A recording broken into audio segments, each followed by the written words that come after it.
Thank you, operator, and good afternoon, everyone. We appreciate your time and your interest in Transcat. With me here on the call today is our newly appointed President and CEO, Jamie Irick, and our CFO, Tom Barbado. We will begin with some prepared remarks and then open the call for questions. Our earnings release crossed the wire this afternoon after the market closed. Both the earnings release and the slides that we will reference during our prepared remarks can be found on our website, transcat.com, in the Investor Relations section. If you would, please refer to slide 2. As you are aware, we may make forward-looking statements during the formal presentation and Q&A portion of this teleconference. These statements apply to future events, which are subject to risks and uncertainties, as well as other factors that could cause the actual results to differ materially from where we are today. These factors are outlined in the news release as well as in the documents filed by the company with the SEC.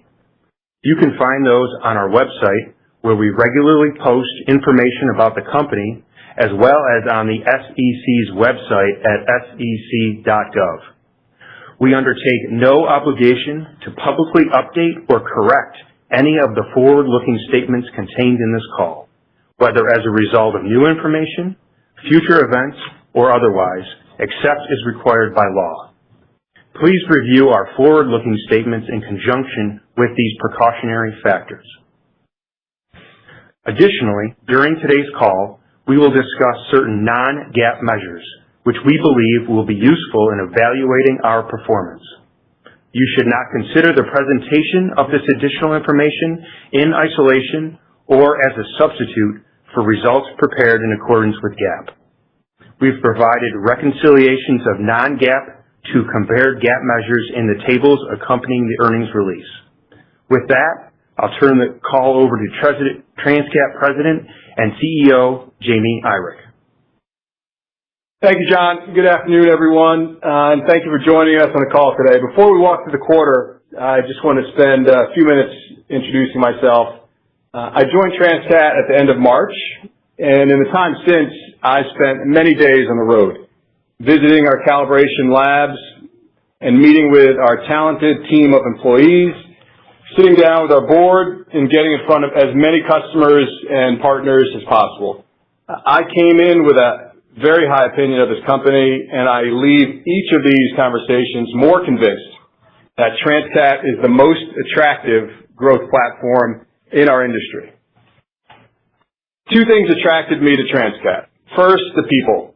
From the board of directors to the senior management team to the technicians in our service centers and on the road, this is a high-performing organization with deep cultural commitment to integrity, technical excellence, and customer service in the highly regulated industries we serve. Additionally, many of our employees are U.S. military veterans, which really resonated with me because I'm also a veteran and a West Point graduate, and that's a special part just of our population here at Transcat. Second, the opportunity. Transcat is the established leader in a calibration services market with exceptional fundamentals, highly regulated end markets, durable secular tailwinds, recurring revenue streams, and a long runway for both organic growth and disciplined consolidation. That opportunity also aligns directly with my background, driving profitable B2B growth at scale, executing strategic M&A, and leading teams through technology-enabled transformations. My message to you today is straightforward. The strategy is working, and we are going to keep executing and accelerating against our 4 clear strategic imperatives: high single-digit service organic revenue growth, service gross margin expansion, strategic M&A, and rentals growth. With that, I will briefly turn to our financial results. Transcat delivered strong performance across our entire business portfolio in the fiscal fourth quarter, and as expected, service organic revenue continued growing in the high single digits. Consolidated revenue was up 16% to $89.3 million in the fiscal fourth quarter, and increased 19% to $331.9 million for the full year, driven by double-digit revenue growth in both segments. Demand in highly regulated end markets, including life sciences, aerospace and defense, and energy, remained strong, and our differentiated value proposition continues to resonate throughout Transcat's addressable end markets. Given our organic growth and strategic acquisitions of top regional players, we believe Transcat gained market share in the calibration services market during fiscal 2026. Consolidated gross profit grew 18% and gross margins expanded 50 basis points in the fiscal fourth quarter. We experienced similarly strong full-year results as gross profit increased 21% with gross margin expansion of 50 basis points. Adjusted EBITDA grew 16% in the fiscal fourth quarter and 23% for the full fiscal year. Let's take a closer look at our services results. In the fiscal fourth quarter, service revenue increased 18% and service organic revenue grew 7%. The fourth quarter marked our 68th straight quarter of year-over-year growth. Service revenue grew 20% on a full year basis, driven by our differentiated value proposition, along with the continued successful integration and performance of our acquired companies. The recent acquisition of SCM Metrology and Laboratories is consistent with our M&A strategy and establishes Transcat's first operational presence in Latin America, advancing the strategy to grow alongside our customers in high-growth, highly regulated end markets. You can expect us to continue to complement our services organic growth with strategic M&A. Service gross profit increased 16% in the fiscal fourth quarter and 16% full year. As expected, service gross margins improved sequentially in the fiscal fourth quarter by 670 basis points. The service segment has substantial runway for growth, both organically and through acquisition. Our acquisition pipeline positions us well to pursue strategic, accretive deals that generate real synergistic value. M&A will remain a cornerstone of how we grow. Turning to distribution. Distribution revenue grew 11% in the fiscal fourth quarter and 18% full year due to strong demand from rentals and product sales. Gross margins expanded 280 basis points versus prior year in the fourth quarter and 330 basis points full year, driven primarily by an increase in the mix of higher margin rental revenue within the distribution segment. Overall, we are very pleased with our performance and optimistic about the future given the momentum building in our service segment. With that, I will turn things over to Tom for a more detailed look at our fourth quarter and full year financial results. Thanks, Jamie. I'll start on slide 4 of the earnings deck, which provides detail regarding our revenue on a consolidated basis and by segment for the fourth quarter and full year of fiscal 2026. Fourth quarter consolidated revenue of $89.3 million was up 16% versus the prior year as both segments grew double digits. For the full year, consolidated revenue grew 19% to $331.9 million. Looking at it by segment, service revenue in the fourth quarter grew 18% with organic growth of 7%, and the balance of the growth attributable to the Fiscal Calibration acquisition. Service revenue for the full year grew 20%. Turning to distribution, fourth quarter revenue grew 11%, driven by strong performance in our rental channel and also strong product sales. Full year distribution revenue grew 18%. Turning to slide 5, our consolidated gross profit for the fourth quarter of $30.5 million was up 18% from the prior year, with consolidated gross margin expanding 50 basis points to 34.1%. For the full year, consolidated gross profit increased 21%, with full year gross margins expanding 50 basis points. By segment, service gross profit increased 16% in the fourth quarter and 16% on a full year basis. As expected, service gross margins of 35.5% in the fourth quarter improved sequentially by 670 basis points in relationship to fiscal Q3 gross margins. as we continue to leverage technician productivity and absorb the cost of onboarding new customer wins. Distribution segment gross margins of 31% expanded 280 basis points in the fourth quarter and 330 basis points on a full year basis, driven by the favorable mix shift of our higher margin rental offerings. Turning to slide 6, fourth quarter diluted earnings per share was 21 cents, and for the full year diluted earnings per share was 57 cents. The year-over-year change reflects increased intangible amortization, stock-based compensation, interest expense, and executive transition costs. We report adjusted diluted earnings per share to normalize for the impact of upfront and ongoing acquisition-related costs, executive transition costs, as well as costs that are not directly tied to ongoing operations. Fourth quarter adjusted diluted EPS was 56 cents, and for the full year, adjusted diluted earnings per share was $1.84.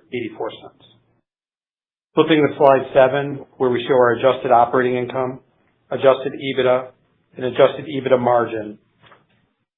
We use adjusted operating income, which is a non-GAAP measure, as a measure of performance when evaluating our business segments. The company's management believes adjusted operating income and adjusted EBITDA are important measures of operating performance because it allows management, investors, and others to evaluate and compare the performance of its core operations from period to period by excluding items that we do not believe are indicative of our core operating performance. In addition, these metrics are also indicators for the company's ability to generate cash. Fourth quarter consolidated EBITDA of $14.8 million increased 16% from the same quarter in the prior year, with 10 basis points of margin expansion. For the full year, adjusted EBITDA grew 23% to $48.7 million, with adjusted EBITDA margins expanding by 40 basis points. By segment, service adjusted operating income was $11.2 million, up 9% in the fourth quarter and 6% for the full year, while distribution adjusted operating income was $3.7 million, up 42% in the fourth quarter and 67% for the full year. A reconciliation of adjusted operating income and adjusted EBITDA to operating income and net income could be found in the supplemental section of this presentation. Moving to slide 8, operating free cash flow for fiscal 2026 was $19.6 million, reflecting working capital investments supporting strong revenue growth in the second half of the year. Capital expenditures of $15.3 million continue to be centered around service segment capabilities, rental pool assets, technology, and future growth projects. At quarter end, on slide 9, we had total debt of $99.9 million, $50.1 million available for borrowing under the secured revolving credit facility, and a leverage ratio of 2.03x.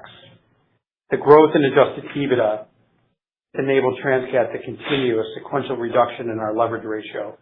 We believe we are well positioned to grow both organically and through acquisition and have the capital structure in place to support both. With that, I'll turn it back to you, Jamie. Thanks, Tom. This fiscal year's financial results reflect the underlying strength of our business.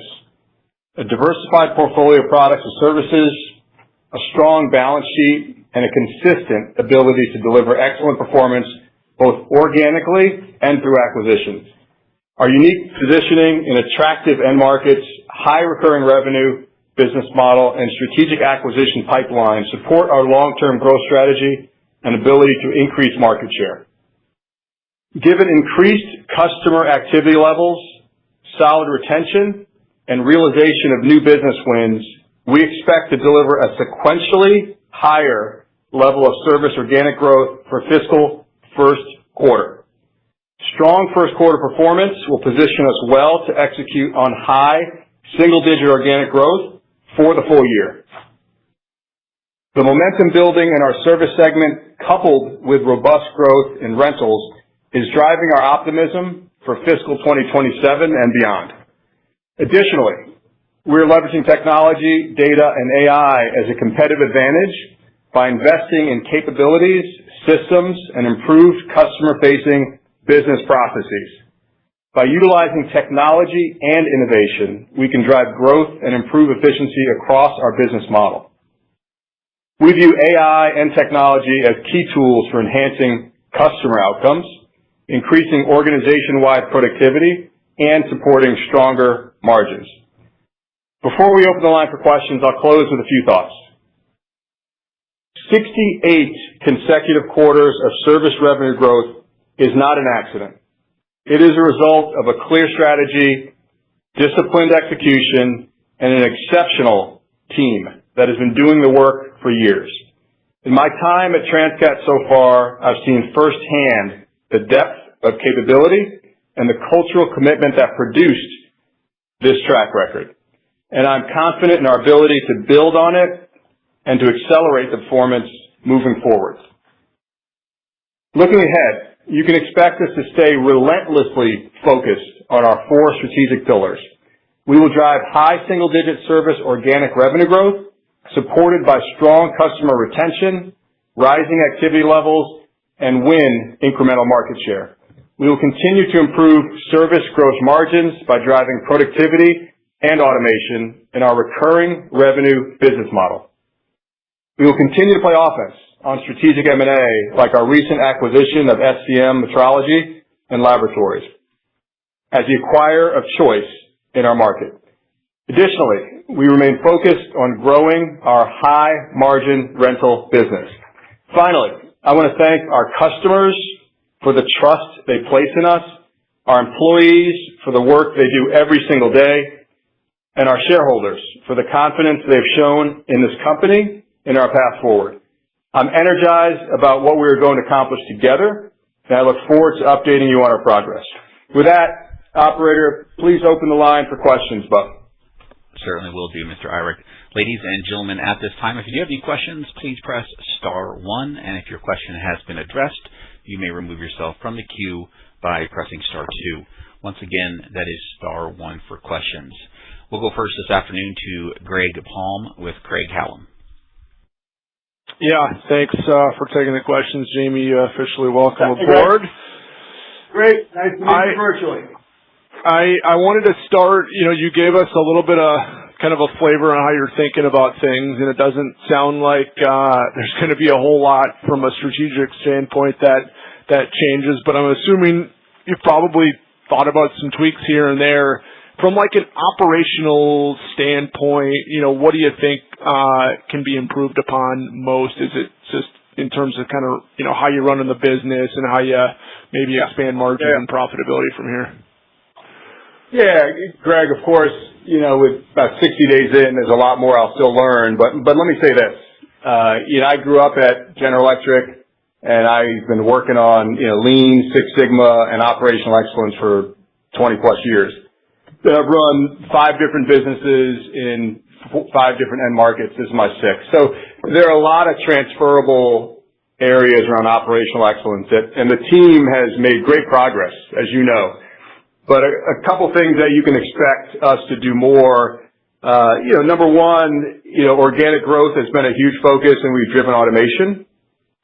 I would say that underneath organic growth, there are areas to drive better efficiency as we go forward, and things like tracking our deal pipelines, thinking about cycle time reduction, improving the customer experience. And a lot of those things the team is on a path to do, and we plan to accelerate. On the operational side, as far as Lean Six Sigma and continuous improvement, if you just look at our customer-facing business processes, and by customer-facing processes, I mean from the time we get an inquiry from a customer to the time they place an order, how do we make ourselves faster there with cycle time? How do we improve the quality for customers? When you look at our order to remittance or order to cash, how can we make that a faster process so we have better on-time delivery for customers, faster cycle times? And that's something that we will continue to be focused on. And the last piece, if you just look at our innovation, we've done a lot of great work, I'd say, to be a leader in this industry on the service innovation that we bring to customers. And that's something we want to continue to drive as far as innovation from the customer back to our business and to our company. So those are a few things. We'll share a lot more detail, Greg, in the coming weeks and months. Yeah, okay, that's good color. Maybe flipping to the margins. Obviously, from a sequential standpoint, really nice improvement in the service gross margins, still down on a year-over-year basis. maybe you can help us, I don't know, whether it's quantify or, qualitatively, startup costs on some of the new business that you alluded to last quarter, but I don't necessarily want to pin you down to a time frame, but at what point do you start seeing the year-over-year improvement in service gross margins? Because I think it's been, 4 or 5 quarters since we saw that year-over-year expansion. Yeah, Greg, it's Tom. So, to your point, I think, a lot of what we're seeing in Q4 is similar to Q3, right? We're onboarding a lot of new customers of all different shapes and sizes, right? And that was the primary thing that weighed on us in Q4. But I think you'll start seeing, things normalize as we move forward certainly in the first half of fiscal 27. And, we certainly expect to have, on a full year basis, improving margins, year over year in 27 versus 26. Yep. Okay.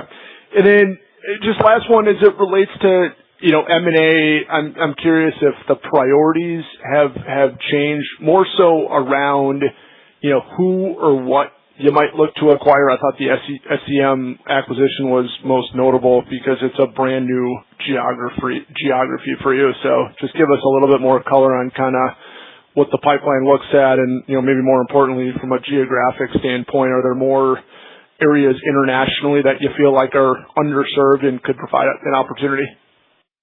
Yeah, I think our M&A strategy, Greg, remains sound, right, and consistent. I think we're going to look for opportunities to, expand into geographies that we're not currently serving. I think, that applies both within the U.S. as well as outside the U.S. where it makes sense. I think we'll continue to look to increase our capabilities and take on, either be able to keep more work within the Transcat network or bring on incremental capabilities that are, nice adjacencies to what we do today. And then, opportunities to leverage our existing infrastructure. We've talked, with you about bolt-ons in the past, right? And that'll continue to be an important part of our overall strategy. So I think what you're hearing is, consistency. And, we've got a strategy that has served us well in the past, and we think will continue to serve us well going forward. Okay. Thanks for the color. Thanks, Greg. Thank you. We'll go next now to Max Michaelis at Lake Street Capital Markets. Hey, guys. Thanks for taking my questions, and congrats on the solid quarter.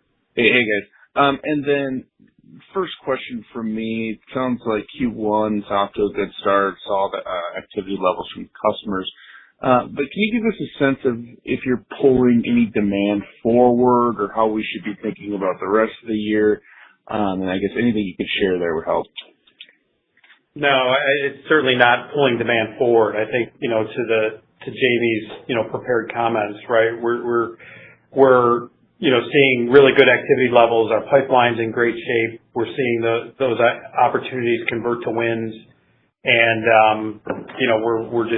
we're seeing the benefits of all the hard work we did last year to, kind of rebuild the pipeline coming out of, the first half, which was heavily impacted by, macroeconomic headwinds as a result of the tariffs, which we've talked about, for the past year or so. But we definitely are, like where we sit right now, and we're very comfortable with, the guidance that we've given for Q1, and certainly more importantly, the guidance we've given for the full year. Great. And then last one for me, it's sort of what you kind of did with the service segment. Any color you can add on the rental business going into fiscal year 27? And then what did it grow in Q4? Yeah. So, a couple of things there, right? So, the rental business continues to perform well, right? We don't talk specifically about, the growth of the rental business, but as as the rental business grows, distribution grows, right? So directionally, distribution, had a great year last year, had a great fourth quarter, and, we continue to expect that business to perform well, going forward. We've talked about it being a, kind of a low double-digit, growing business, and, that will support, good performance in distribution in fiscal 27 as well. All right, guys. Thanks for taking my questions. Thanks, Max. Thanks, Max. We'll go next now to Ted Jackson with Northland Securities. Hi, Thanks very much. And hello, Jamie. Congrats on the quarter and getting in the saddle and doing your first call. Thank you. Thanks, Ted. I have just a couple of little questions. With regards to the guide for the first quarter being up, I mean, my model didn't go back that far, but in the last 6 years of my model, you've had one time where that's actually ever been right. And I just maybe is there any particular vertical or segment or is there anything to hang our hat on with regards to kind of what's breaking the seasonal trend for the company? That's the first question.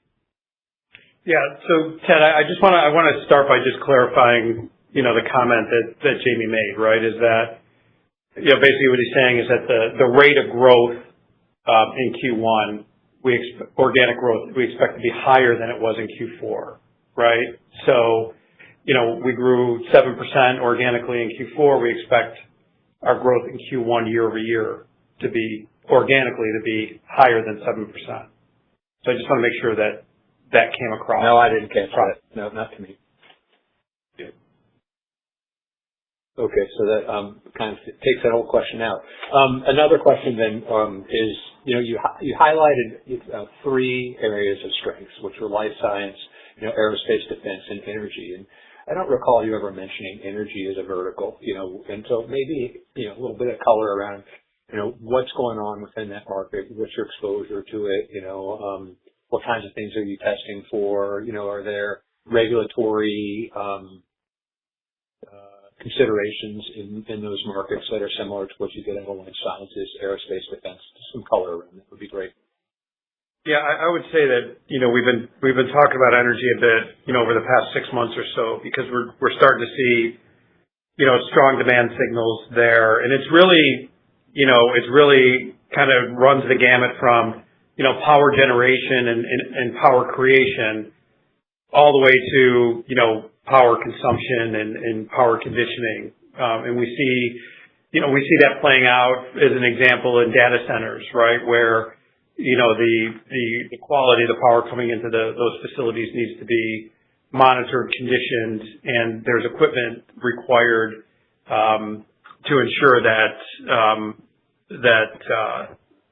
those power supplies and the usage are able to be measured, right? And all of that equipment requires calibration. It also has been a large catalyst for our growth in rentals as well, because that equipment that's needed isn't needed every day. It might be needed, for 2 weeks every quarter, right? So it doesn't make sense to buy the equipment, and we make it available to rent, and we've been really successful in that space. So.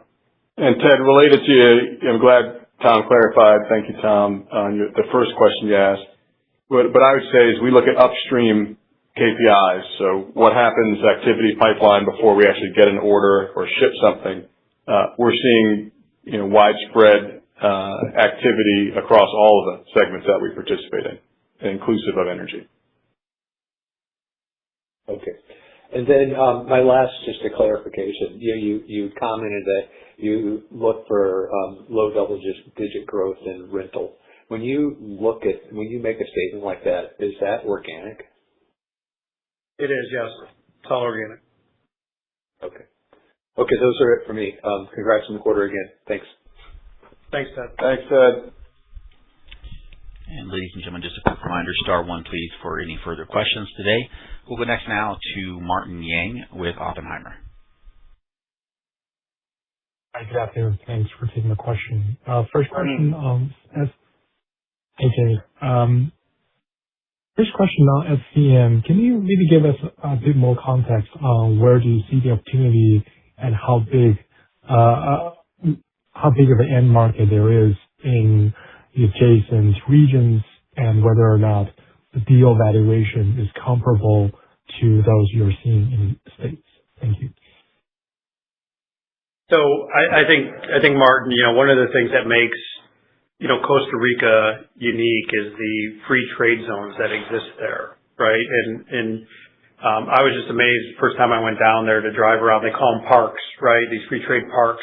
And just to drive around these parks that are all within, I'll just say, 3 to 5 miles of SCM's location, and to see the concentration and density of, life sciences and med device customers and the investments they're making in new facilities and new capabilities. And it was exciting to see, in such a tight geography.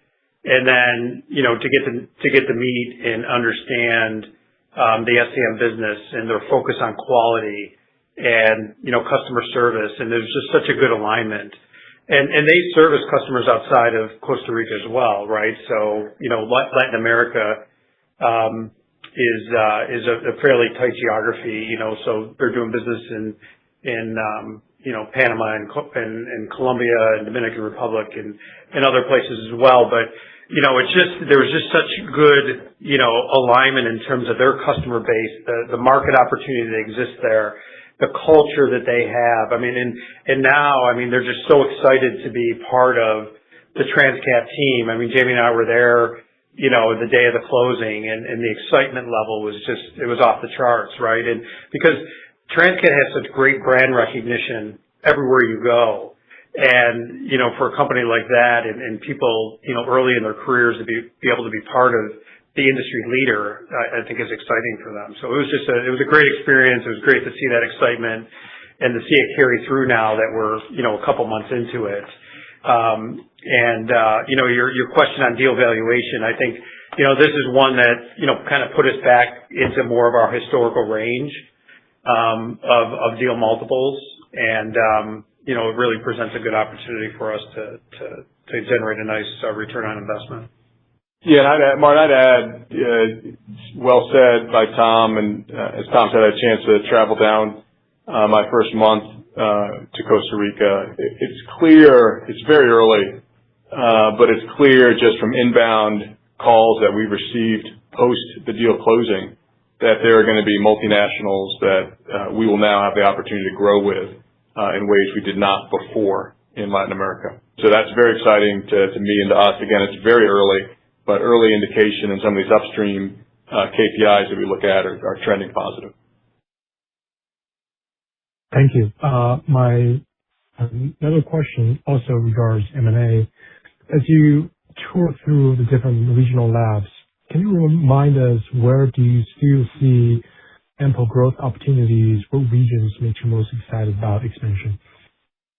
Yeah. So it's pretty consistent with what we've talked about before, Martin, right? Certainly we want to be in Northern California, right, to support the significant concentration of life sciences as well as technology companies in that area. Dallas is another area that we have significant interest in. Atlanta, and the fourth one is the Mid-Atlantic area, like think around, Baltimore. You've got a lot of life sciences there. You've got, companies like businesses like Johns Hopkins and a lot of core, pharmaceutical and med device companies there. So those are the four that we talk about, very consistently. And they're all, geographies that, we certainly want to be in at some point in time. Thanks, Tom. Yep. Thank you. And gentlemen, it appears we have no further questions. Gentlemen, it appears we have no further questions this afternoon. Mr. Howe, I'd like to turn things back to you for any closing comments, sir. All right. Thank you all for joining us for today's call. We look forward to sharing more on our story at upcoming investor events, including facility tours, institutional investor conferences, and non-deal roadshows across key cities throughout the United States in the summer and fall of 2026. We will also be attending Craig-Hallum's 23rd Annual Institutional Conference in Minneapolis on May 28th and Stifel's Boston Cross-Sector One-on-One Conference on June 2nd. We look forward to discussing our recent results with investors at each conference. If we were unable to answer any of your questions, please reach out to our IR firm, MZ Group, who would be more than happy to assist. Thanks again for your interest. Thank you, Mr. Howe. Again, ladies and gentlemen, that will conclude the Transcat fourth quarter fiscal year 2026 financial results call. Again, thanks so much for joining us, everyone, and we wish you all a great remainder of your day. Goodbye.